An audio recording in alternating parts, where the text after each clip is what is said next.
This is 7.5 Radio with Walter Yerkew and Peter Scoop Stanton.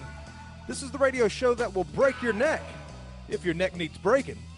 And here are the hosts of 7.5 Radio, Walter Yerkew, star of the biggest documentary movie ever made, The 7.5, and Peter Scoop Stanton, who starred in To Catch a Predator.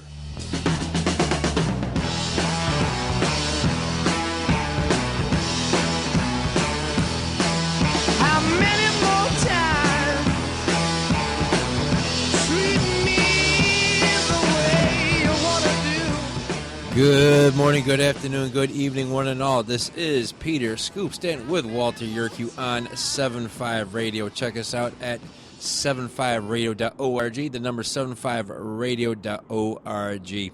We are red hot and rolling this very warm March 29th, 2025. Walt, how are we doing, my friend? Doing pretty well this evening. Happy to be alive. How about you? I'm very happy to be alive. We got some big news coming on Tuesday, but that's going on the website. But I'll say that for later. Anyways, this portion of 7.5 Radio is sponsored by Mammoth Nation. Go to 75radio.org, click on Mammoth Nation, and do some shopping for your country. We want to welcome all of our special listeners, including Little Billy Keebler and the men and alleged women of the Yanadasas Fire Department, also known as Cellar Savers. Also, New York's finest, New York's bravest, New York's boldest, New York's strongest, those living on Long Island in the 2nd Congressional District. First order of business, as always, we want to remember members of the law enforcement community who were murdered in the line of duty. Tonight, remember police officer Osmar Rodarte of the Marysville, California Police Department, end of watch, March 26, 2025. His killer, thankfully, is DOA. Also, Sergeant Grant Candice of the St. Tammany Parish, Louisiana Sheriff's Office, end of watch, March 23, 2025. His killer is in custody. And tonight we have two very special guests. We have author and podcaster Trottier, who I had the pleasure to meet at CPAC this year. Also, we have former FBI agent John Donovan, who also I had the pleasure to meet. And they have some earth-shattering news about somebody deeply involved in the deep state who let the terrorist acts occur, and nobody's talking about it. Ian, John, take it away. Hey, Scoop. Appreciate having us on, and I got John right here with me. Look, just to lay out the foundation here, it was CPAC last year where I set up my podcast table, and a good friend of mine approached me, Scoop, about someone he had been talking to, and it's the fellow that's joining us tonight. Mr. Donovan approached me and had a binder in his hand. He's very formal, wearing a business suit. He looked like an FBI agent. Well, lo and behold, he's a former FBI agent. And I gave him some time there to record a spot on the podcast. And what John presented to me blew my mind. And I'm thinking to myself, how is it that nobody's grabbing this story right now? And this isn't new. This isn't new business in America. This is old stuff that's been buried, and that is, if you will, it's symbolic of peeling away layers at the deep state. So, what John had done was told me that the former head of the CIA, a man named John Brennan, had allowed various bombings to happen. And this is both domestically and foreignly. So without further ado, I'd like John to present himself and tell listeners exactly the information that he presented and continues to present. And keep in mind, as you're listening to John, that through an agent in New York, the contents of the research that John presents, that I've authored, has a contract with Post Hill Press. We're in some legal stalls, and we can get into that scoop later. We're in some legal stalls with their legal department in regards to getting it out to press, but it is under contract. And I was at Mar-a-Lago a week and a half, I suppose, 2 weeks before CPAC of this year. So this story is 2024, and I'm bringing you up to date with the book contract and that sort of thing in 2025. But right now, I was at Mar-a-Lago Scoop, and I was shooting the breeze, if you will, with Roger Stone. And Roger Stone says, "Yeah, send me the manuscript. I'm interested in this." Well, he's written the foreword to this. So when this goes to press, it'll have a foreword by Roger Stone. It'll also have a preface by myself, but an introduction by a guy named John Kiriakou.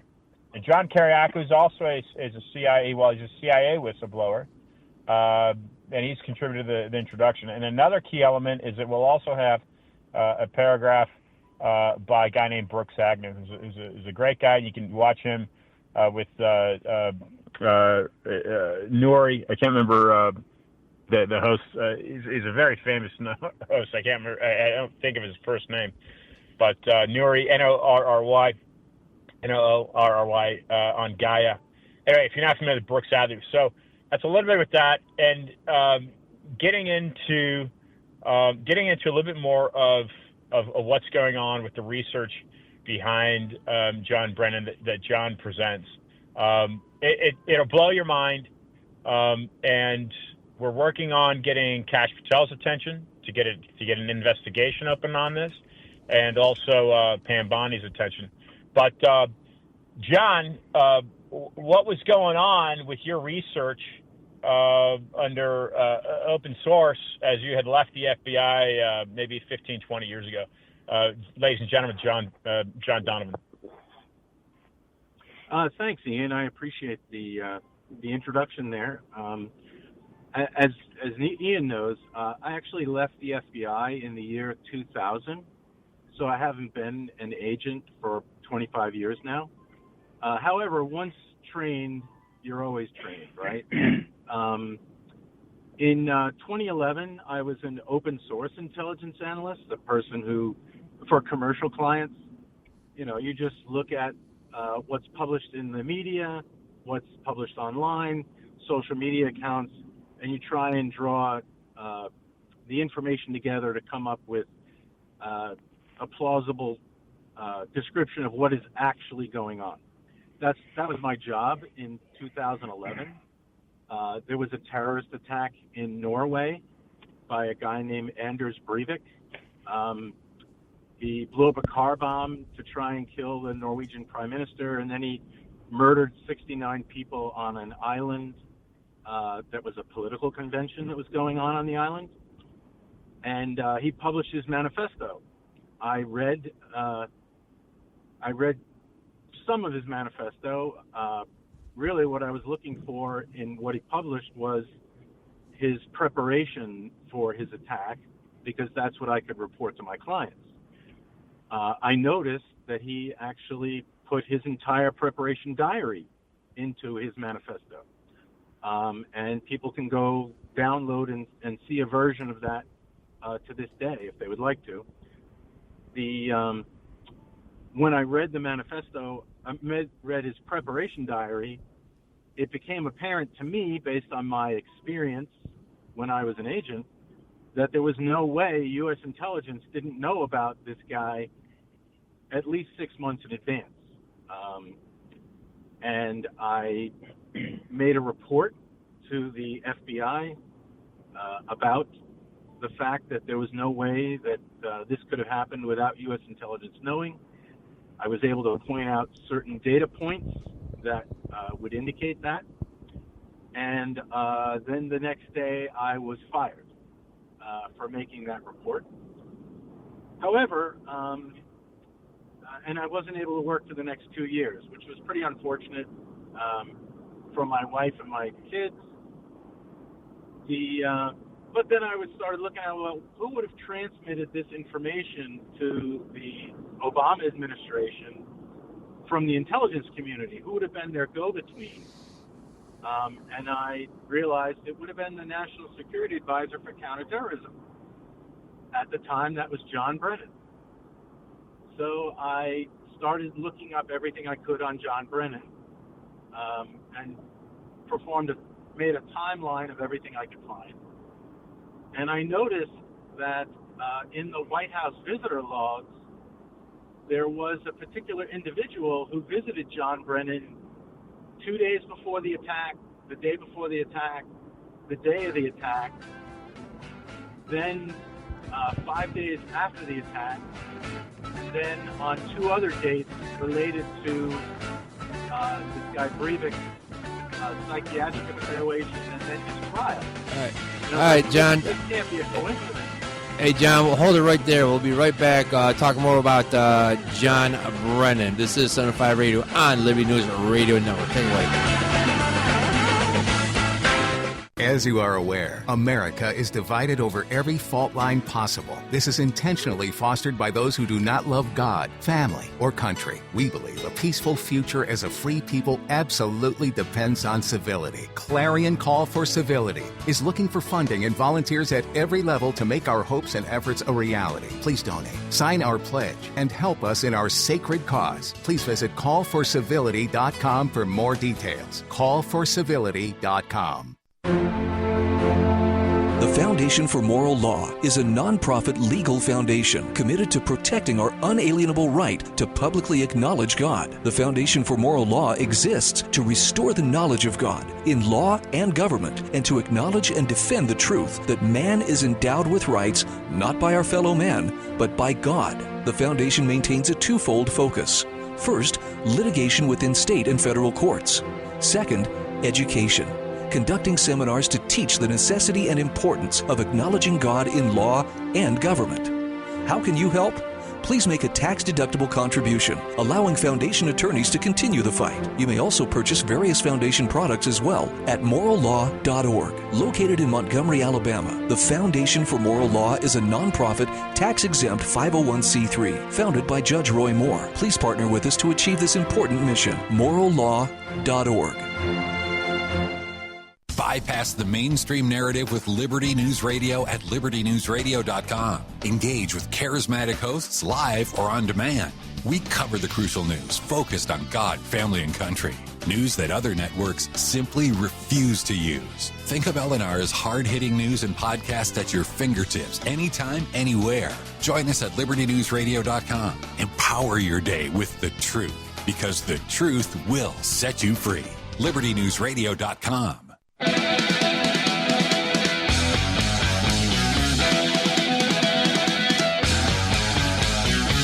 You're back, and Scoop is just getting done staring at Danila's Instagram account. Here's more 7.5 Radio. And we are back. Scoop Stant with Walter Yerkew with Ian Trottier and John Donovan. We're talking about former CIA Director John Brennan and his knowledge of terrorist attacks in Norway. John, was there any terrorist attacks he knew of that were possibly upcoming in the U.S.? Well, I had to do everything from, it's historical information that I could get access to, right? I didn't have any access to classified information at all, and I didn't have any sources, human sources, that I would ask for this information. So what I found was this particular person was meeting with Brennan in the White House in relation to this Norway attack. So then I queried the White House visitor log for other times that this person who was visiting Brennan may have met up with Brennan. And that's when I saw the pattern was repeated prior to the incident that's known commonly as the underwear bombing in 2009. The guy who tried to blow up a Northwest airline with a bomb that was hidden in his underwear. That guy's name was Umar Farouk Abdulmutallab. And then in 2013, I found the same pattern again in relation to the Boston Marathon bombing. So I identified this individual, and I found his LinkedIn page, analyst, probably detailed over to the National Counterterrorism Center. And as many people may recall, John Brennan used to be the head of the National Counterterrorism Center at the very time that this particular intelligence analyst would have been recruited to work there. So I was thinking, maybe John Brennan recruited this inexperienced intelligence analyst, whom I consider a victim in this whole operation. Because, here he is, he's being asked to provide information to, the National Security Advisor to the President of the United States. That's a very heady responsibility for an intelligence analyst. So I can see him being very willing to do whatever he could to help out. However, I also looked up how John Brennan set up the National Counterterrorism Center, and he ensured that the Counterterrorism Center had very specific authorities vis-a-vis all the other intelligence agencies.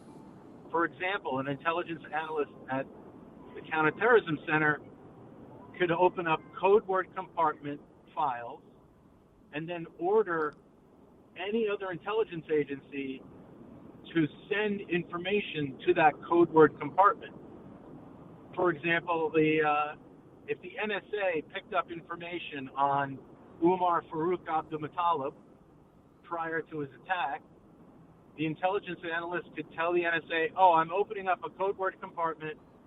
You need to send all the data on that guy that you collect to this compartment, and you need to label all of this information in your NSA files as being sent to a code word compartment, which would mean that no one else would be allowed to look at that data unless they had permission from the intelligence analyst. So even the NSA would not be allowed to look at its own data that it collected once it was labeled to go into a code word compartment, which is a really clever way to sequester information away from the rest of the intelligence community if you don't want anyone to stop this particular guy from blowing up an airplane. But John, why would Brennan or the intelligence analyst want to sequester some information? Now, there are legitimate reasons to sequester the information. Say the CIA was going to try and recruit Umar Farouk Abdulmutallab. They would then want a code word compartment opened, and that would be very understandable by everybody in the intelligence community, right? It seems very legitimate. It gives plausible deniability, right? Because, we're going to try and recruit this guy. So that's the plausible deniability part. So I saw that with Umar Farouk Abdulmutallab. I saw it with Breivik, and then I saw it with Tsarnaev prior to the Boston Marathon bombing. Then I was like, well, what would be the benefit to Brennan to allow these bombings? That doesn't make any sense. So wait. And so I John, started looking into. John, not to interrupt. So you're saying that John Brennan had prior knowledge before these actions of these bombings, these terrorist attacks? Yes, because the NSA would have collected all of these these three terrorists. Their online activity would have been collected by the NSA. Now, why do I say that it all should have been collected, but then there's no evidence it was collected? After the underwear bombing and after the Boston Marathon bombing, the intelligence community, OIG, and the House Permanent Select Committee on Intelligence, they conducted reviews of the incidents, all right? And in their published report, they said they reviewed all U.S. government databases and found no references to either Abdulmutallab or Tsarnaev prior to the attacks. That's absurd that there wouldn't have been collection. All right, and I gave Ian a lot of examples of taken from like the FBI published records related to Abdulmutallab and Tsarnaev, where they show this was signals intelligence stuff that the Russians collected. You mean to tell me that the Russian signals intelligence is better than the NSA's signals intelligence of electronic communications that originated in the United States? No way, no how. But and then John, not to interrupt. So I'm trying to comprehend here because my Catholic education is obviously showing. So you're saying that John Brennan, the director of Central Intelligence, knew about these attacks, but had all this information, all this data stored away, so people couldn't look it up? Correct. Yes. They hid why, it from the FBI Guardian assessment prior to the Boston Marathon bombing.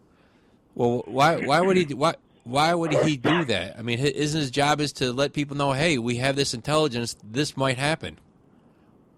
That's why that was my question. That's why this is likely, if once this gets out and published, this will likely be a top 5 media story of the year, in my opinion, once it gets out and published. Go ahead, John.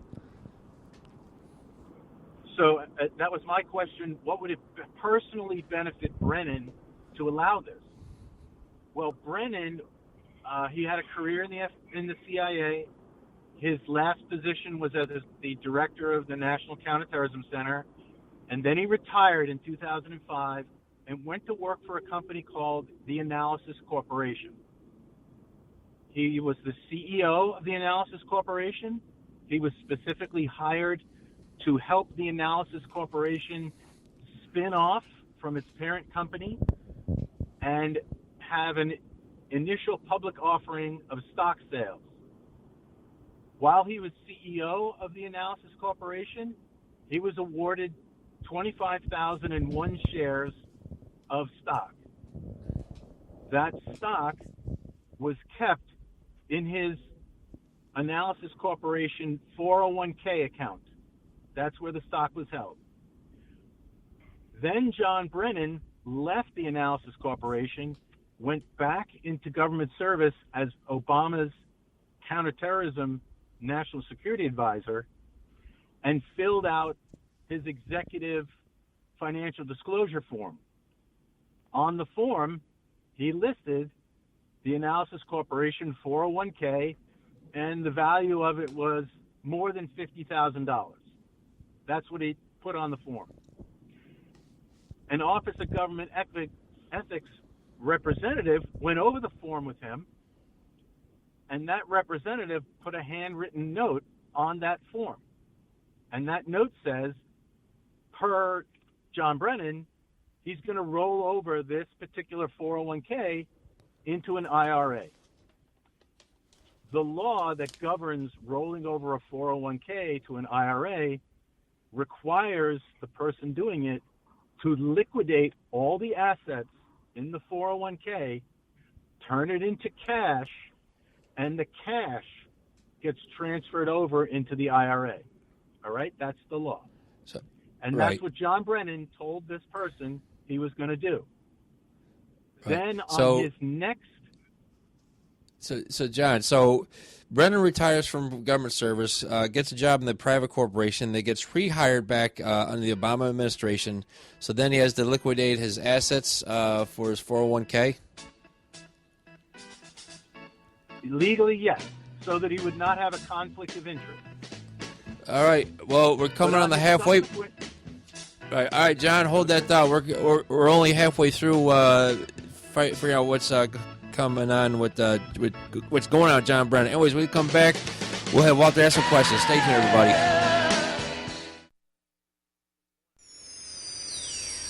Your daily Liberty News Wire. You're listening to Liberty News Radio. News this hour from townhall.com. I'm Jason Walker. A climbing death toll in Southeast Asia. Dozens of patients lined up in beds or seated on the ground outside a damaged hospital in Myanmar's capital following Friday's devastating 7.7 magnitude earthquake. The country's ruling military says on state TV the confirmed death toll is now past 1,600, but rescue workers are pulling more bodies out of the rubble. In neighboring Thailand, authorities in Bangkok say the number of confirmed dead is at least 10, but dozens of people are still unaccounted for. I'm Donna Warder. Also at townhall.com, U.S. states are positioning themselves to compete for newer, cheaper nuclear reactors being developed as communities and tech giants compete in a race for electricity. Here's correspondent Bernie Bennett with more on that story. For some state officials, nuclear is a carbon-free source of electricity that helps them meet greenhouse gas reduction goals. Others see it as an always-on power source to replace an accelerating wave of retiring coal-fired power plants. 25 states passed legislation to support advanced nuclear energy last year. This year, lawmakers have introduced over 200 bills supportive of nuclear energy. The reactors have high-level federal support, and utilities across the U.S. are working to incorporate the energy source into their portfolios. Bernie Bennett reporting. Authorities say at least one person has been killed when a small plane went down and crashed into a house in a Minneapolis suburb. A Brooklyn Park spokesman says the dead person was aboard the plane. Residents of the home were not hurt, but the house was destroyed. Prosecutors in California say county deputies in San Bernardino involved in a shootout will not be facing charges. More on these stories, townhall.com. Are you a writer who's devoted to hear the term living better? What do you think about? More money, a bigger house, maybe a yacht? What about how you feel physically? How do you wake up each day? How do you sleep during the night? What activities you can and cannot do? When you feel good, life is good. So if pain is affecting your life, see how Relief Factor can help. Relief Factor is a daily supplement that fights pain naturally, developed by doctors. It doesn't just mask pain temporarily. It helps reduce or even eliminate pain. How do I know? Absolutely am a customer. I take Relief Factor daily. No lower back pain for me anymore.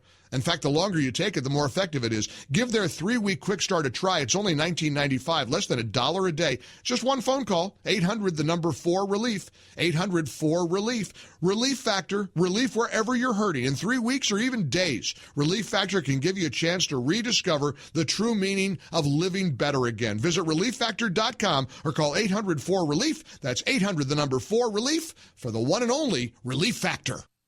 Being there with your child and being there for your child are two completely different things. One denotes a simple presence, which is a start, but can also be accomplished by someone other than you. Hey, can you help me with this algebra problem? See, that sheep did a fine job of being there with the child, but it didn't do a very good job of being there for the child. Now listen to the difference an involved parent can make. Hey, can you help me with this algebra problem? I'm not very good at algebra, but do you have any English questions? 'Cause I done real good in English. Oh, Mom. Okay, let's take a look.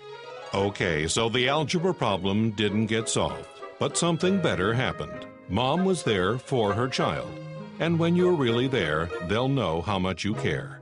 From the Church of Jesus Christ of Latter-day Saints. For more tips on strengthening your family, visit family.mormon.org. Introducing Managed IT Services from NPI. We offer top-notch data backup and recovery, email spam protection, and network security tailored to your needs and budget. With 20-plus years of experience in the medical field, our HIPAA-certified consultants know what it takes to protect sensitive information. Don't settle for less. Give us a call at 801-706-6980 and experience the difference with Managed IT Services. Remember, your IT support should be fast, efficient, and reliable. Introducing PrepStartsNow.com, your ultimate guide to readiness and peace of mind. We offer practical preparedness tools, training, and education to take your family's household readiness to the next level. Browse the prep shop for essential products, check out our planning guides, and stay informed with our prep blog. Visit PrepStartsNow.com and subscribe to our emails for exclusive offers, new products, and future events. Remember, preparedness begins with PrepStartsNow.com.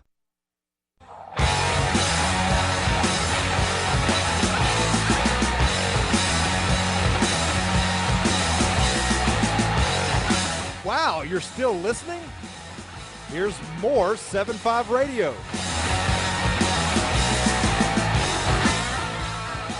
And we are back. Scoop Stanton with Walter Urquhart. Our guest tonight is Trottier and John Donovan.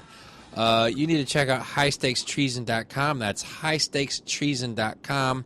Apparently, former CIA Director John Brennan knew of terrorist attacks in Boston, in Norway, and did nothing about it. I know you got some questions, comments, and concerns for a guest. Take it away, sir. Well, just first of all, thank you to the gentleman for coming on this relatively unknown show that we're trying to build. But as far as this John Brennan goes, I remember, 15, 16 years ago, so when Obama took office, and Brennan was pretty critical about George W. On his stance about torture and waterboarding and things of that nature, trying to get information out of, the people that we caught and put down at Guantanamo. I'm all for waterboarding. You catch a bad guy like that, it's open season, because that person, if you didn't catch him, he'd kill you. And he's very hypocritical about the the way Republicans handle things. And back then, when George Bush was in the White House, it was real sticky. The guy never really got to be president because of the idiot Bin Laden, wiping out the Trade Center and the Pentagon and such like that. That was just horrible. But he was very critical about it. And that all landed in George Bush's lap. And he did the best he could with what he had. But when John Brennan came back into government, via our Hussein, Obama, he, again, more hypercriticalism of everybody else, and he was always doing the right thing. But then again, they missed, you were talking about Abdul Farouk, with the underwear guy, which, by the way, took balls to put a bomb in your underwear. But he missed it. They missed it. Why did he miss it? Because he was too damn hypercritical of what everybody else was doing wrong, or what he said was doing wrong. Now, John Brennan's, long gone, he's retired. But his legacy is that he was a screw-up. He was head of the CIA for 4 years of the second Obama term. And he really didn't do much during those 4 years, except badmouth everybody else. Especially when the Don came in 17, he was, at the top of the list of screaming that Trump sucks, which, I think he lived to regret. But my question would be, when John Brennan came back, he didn't want to be the CIA director. But then I guess they talked him into it, because I don't think he thought Obama was going to get a second term. But once he got that second term, boy, he was all up Obama's behind. And, just like Michelle. And they were like, they became so tight that everything became secret again, which is fine, because we pay these people to be, espionage, spy thing. And, that's fine. That's part of the world. My question is, why would Obama take this guy in? Because he apparently, if I remember right, he was in the war room. What do they call it? The war room when Osama bin Laden was getting killed. He was in there with him and Hillary and I can't remember the Department of Defense secretary back then. Why would he put this man who really has a track record of going from place to place, criticizing everybody that works for him? That's why he went from place to place. He was with 3 or 4 different private agencies before they brought him back into Obama's. Why would Obama hire such a person that didn't like underlings, is what I'm trying to get, because then you don't get information, or you don't know how to get the information. Why would he hire a guy like that? It's my opinion that he's overbearing and micromanaging. But he really needed somebody to micromanage him. Why would Obama hire somebody like that? Yeah, and Walter, first off, I don't think he's long gone. They just revoked his security clearance and banned him from federal buildings. So he's still lurking. He may not be active in CIA operations, but he's obviously still a threat to some degree. But John, why don't you go ahead and answer that question? Sure. Brennan was Obama nominated Brennan to be head of the CIA during his first term. The Senate said no because of the torture that went on at Guantanamo Bay. And so then Obama made him National Security Advisor for Counterterrorism, which is where I saw his White House visitor log meetings with this particular intelligence analyst. Then I looked up, as I was saying earlier, Brennan had this stock that he was supposed to sell. He didn't sell it. He did not roll it over into an IRA.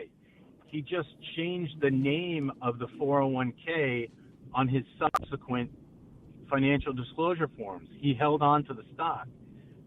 Prior to the stock having an IPO, the initial public offering, the number of shares that John Brennan had was increased to 200,000 shares of stock. Then when there was the IPO, the stock was valued at about $12 a share and then settled out at about $10 a share. So his 200,000 shares was now worth $2 million. Then in April of 2011, the company, the successor company to the Analysis Corporation, which was called Sotera Defense Solutions, it was taken private by a multinational corporation at $24.25 a share. So now John Brennan's 200,000 shares are worth $4.85 million.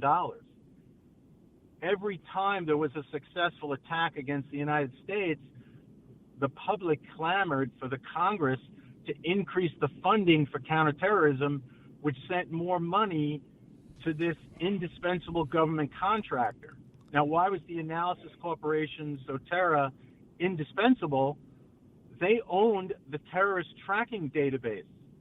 Anyone in the intelligence community that wanted to track a terrorist had to put a query into that company, and they made money off of that.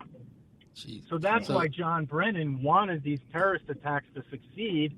It increased the value of his stock market portfolio. So and all of that stock was kept in his 401k. So you're saying John Brennan kept information hidden from other people in the intelligence law enforcement community. So when an attack in America does go down, then people want more intelligence. So then they go after. So then they contract to his company that he has a vested interest in. So he gets money out of that. That's correct. But even more, Scoop and Walter, even more to the point, is that there is a British interest in this company. John, can you talk about that?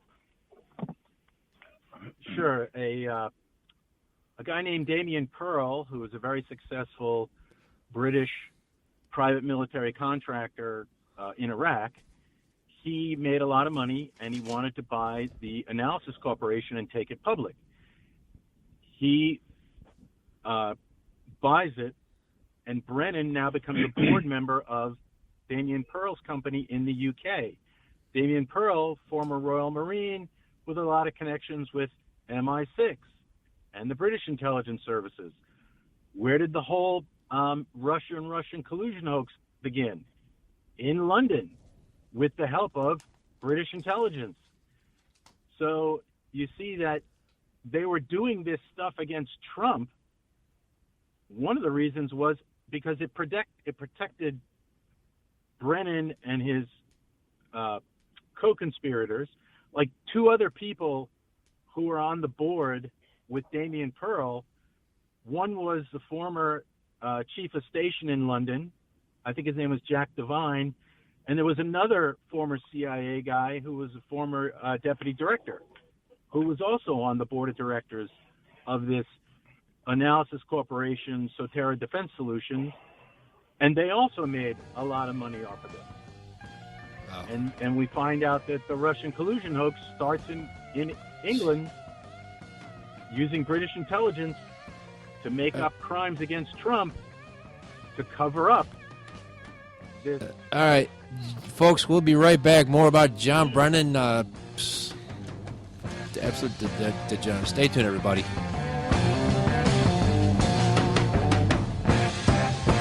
Former Sheriff Richard Mack recounts in his book The Proper Role of Law Enforcement how he came to realize while working as a beat cop how wrong the all-too-common orientation of police officers is when they think of their job as being to write tickets and arrest people. Richard Mack tells of his personal transformation from by-the-number cop to Constitution-conscious defender of citizen safety and freedoms. Learn what it really means to serve and protect. Purchase your copy at CSPOA.org. That's CSPOA.org. Cybercrime is exploding. Take Sarah from Sweet Delights, whose world crumbled after having to close with not being able to bounce back.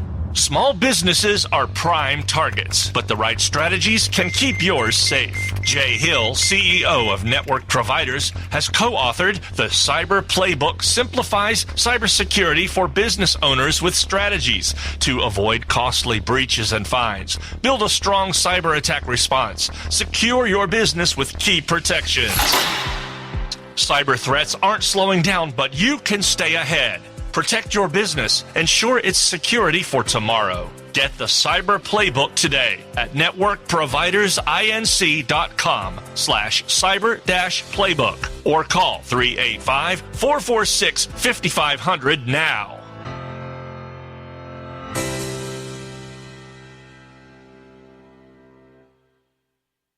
Do you know what is great about America? Ask an Immigrant. Ask an Immigrant is a new podcast dedicated to helping Americans, especially our youth, value, appreciate, and be grateful for the freedoms we have here in America. Join host Lydia Wallace-Nuttall as she interviews immigrants from around the world to discover their inspiring personal stories about why they came to America. To learn more about why America is the most prosperous, greatest country in the world, download the Loving Liberty app or go to lovingliberty.net.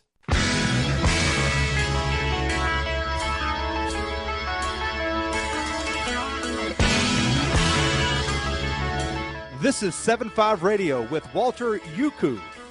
Walter Yurkow. Walter Kiwi. Here's Walton Scoop. And we are back. Couple of housekeeping notes. During that commercial for Ask an Immigrant, I was looking at the Instagram account of our favorite immigrant, Danila Rodrigues. Follow her at Danila Rodrigues with an S .model on Instagram. Also, Tuesday, check out 75radio.org. We have a big announcement on Tuesday. Only I know about it. Also, next week will be our 7th anniversary show. And we will have, so far it'll be me and Walter, but check it out.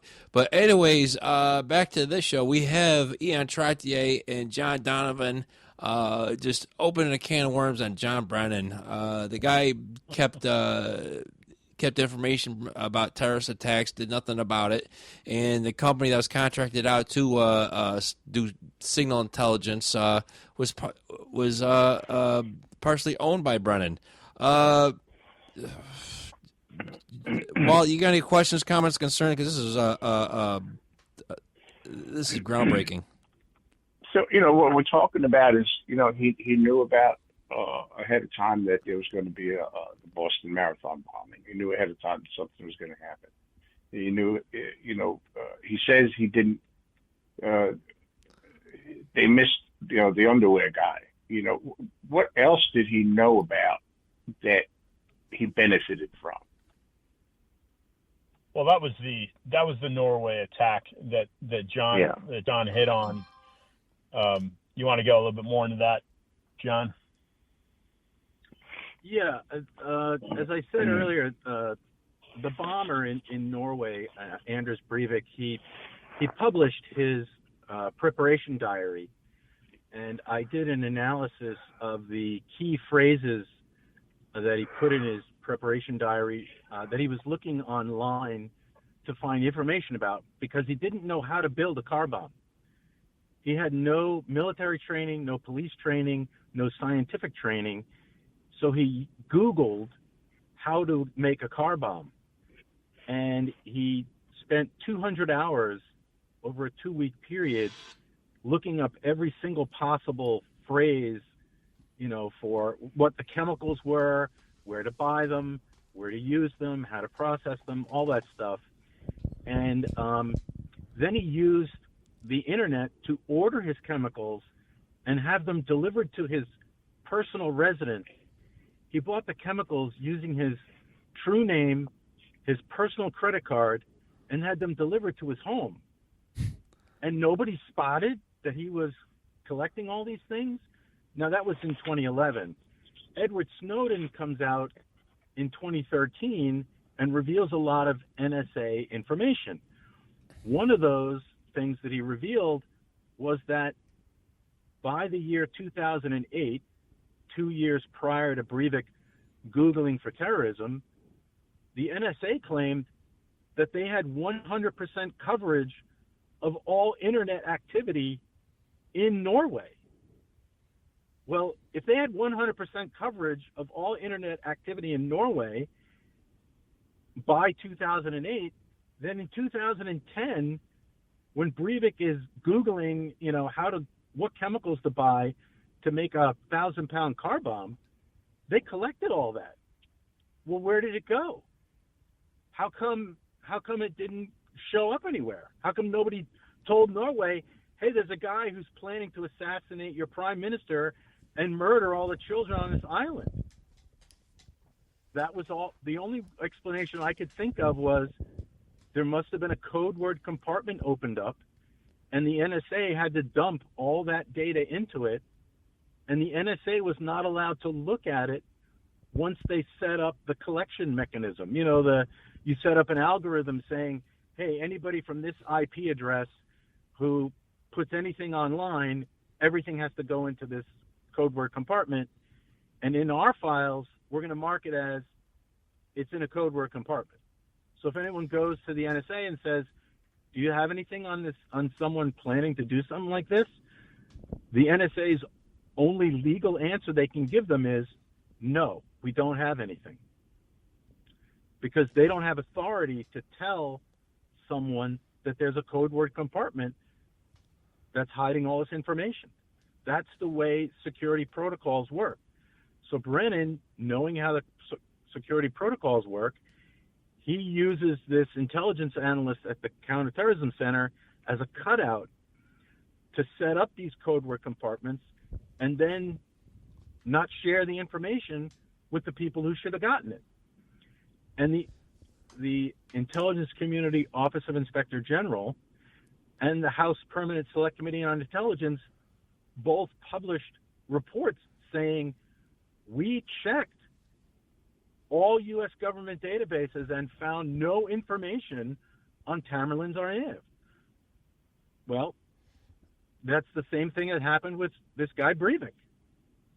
So that's how I believe that they did it. Do I have any proof? The only proof I have is that these published reports say they couldn't find any when they looked for it. Well, if you don't have a need to know, then the intelligence analyst doesn't need to tell you. And who determines whether or not you have a need to know? The intelligence analyst, who controls the compartment. It's a perfect setup to sequester data away so that you can ensure terrorist attacks occur and no one can catch you doing it. Right. And stock prices rise. Right. Now, gentlemen, one thing that we want or we need to have is proof. Just before the Saturday before the inauguration of Donald Trump, we had a story of 1,000 Al-Qaeda terrorists in the U.S., and we had to verify that story, and we were correct a couple months later. But, this is very interesting that John Brennan is withholding information so he gets rich off of a company he has a vested interest in. Do you have any proof that he does have a vested interest in this company, and he did withhold information concerning terrorist attacks? So what we have are SEC documentation. We have the Obama ethics waiver. Obama signed an ethics waiver granting Brennan this waiver of having financial connections, which is obviously contradicts what SEC statement shows. And John, correct me if I'm wrong. And but the real nuts and bolts, and I'm going to let John explain this, but the real nuts and bolts of what would be considered evidence, what we hope this book delivers to Americans and to people around the world, of course, especially in Norway. What we hope is that this serves as what's called an articulable predicate. So it serves as circumstantial evidence enough to get Kash Patel to open an investigation on this, because the actual proof will, of course, be in these code word compartments in the NSA.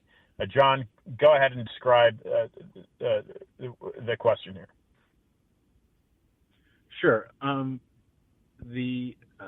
As I looked into Brennan and his connections with this Analysis Corporation, I noticed that after this underwear bombing back in 2009, Brennan had received an ethics waiver from the president to participate in the after-action investigation of how this guy got on the plane with a bomb in his underwear, okay? And in that ethics waiver, the President Obama specifically says of primary importance is the fact that you no longer have a financial interest in the Analysis Corporation.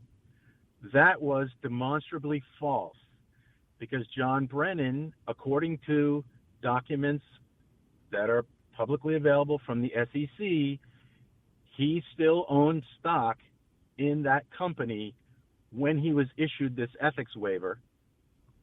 All right, so there's a false official statement that John Brennan caused to be made.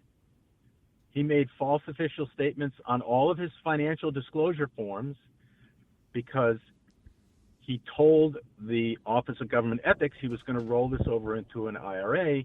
He didn't do it. He just changed the name of the account on his subsequent financial disclosure forms. So the financial disclosure forms show that he still owned this 401k that he promised he was going to get rid of. And the only thing that was in that 401k is stock in the company. There were no other assets until April 2011, okay? And then the assets were cash in that. So the SEC documents prove that he did own this stock. His financial disclosure forms proves that he continued to own the stock. And we also have evidence that the NSA must have collected this internet information, especially on this guy Breivik, but also on Tamerlan Tsarnaev and on Abdulmutallab. Right. And yet we have two other government agencies saying we couldn't find it.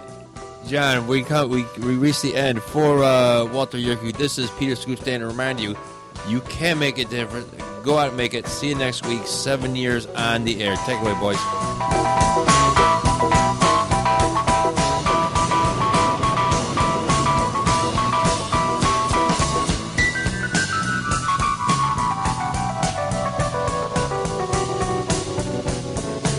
This is James Edwards for 7.5 Radio. For those who work the streets and the jails, thanks for keeping us safe. So long, everybody.